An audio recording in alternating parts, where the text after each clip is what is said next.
वंदे मातरम वंदे मातरम सुजलां सुफलां मलयज शीतलां सस्य श्यामला मातरम वंदे मातरम। 1908 সালের 11 অগস্ট কিংসফোর্ডে বন্দে মাতরম বলার দোষে যে বালককে বেত মারার হুকুম দিলেন ব্রিটিশ সরকার, তারই পক্ষে দাঁড়িয়ে ক্ষুদিরাম বসু ও প্রফুল্ল চাকি সাহেবের ফিটন গাড়ি লক্ষ্য করে বোমা চালালেন মুজফ্ফরপুরে। সাহেব নিহত হলেন না, তবু নাবালক ক্ষুদিরামকে ফাঁসির হুকুম দেয়া হলো। জননী কুলহ তুলে বক্ষে শান্তন বাস দেহ তুলে চোখে কাঁদিছে তব চরণ তলে ৩০ কোটি নর নারী।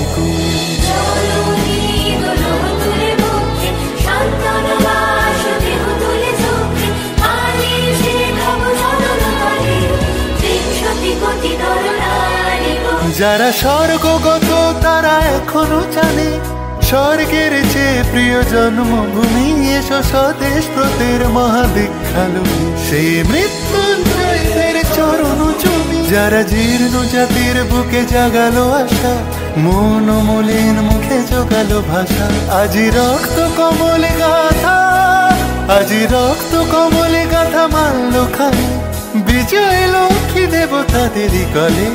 মুক্তির মন্দির শোকানো তলে কত প্রাণ হলো বলিদান, লেখা আছে অশ্রু জলে, লেখা আছে অশ্রু জলে।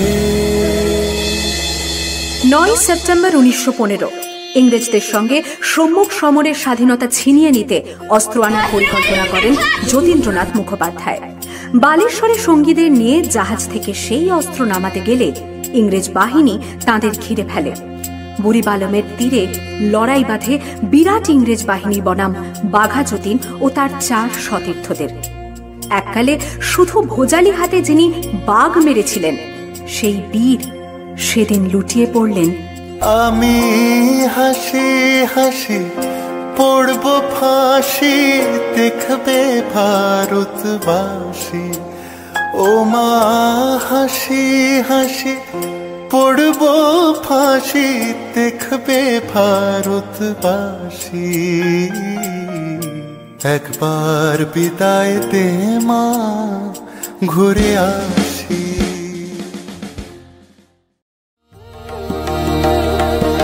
29 সেপ্টেম্বর 1942 তমলুকের মাটিতে কয়েক হাজার ভারতীয়কে নিয়ে যিনি পুলিশ স্টেশন ঘেরাও করার লক্ষ্যে হেঁটেছিলেন, সেই 70 মাতঙ্গিনী হাজরা পুলিশের নির্মম গুলিচালনা ও লাঠিচার্জ সত্ত্বেও তাঁর হাতের পতাকাটি মাটিতে উল্টে দেননি।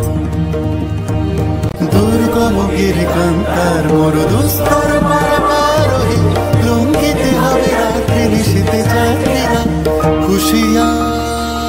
আর ঠিক তার পরের বছর 1943-এর 30 ডিসেম্বর জাপান সরকারের অধীনে থাকা আন্দামান দ্বীপ সেদিন হস্তান্তর করা হলো ইন্ডিয়ান ন্যাশনাল আর্মিকে।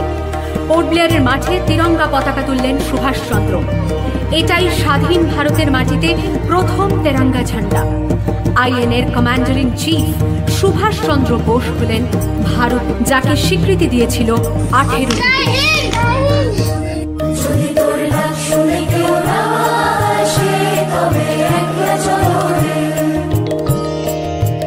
वंदे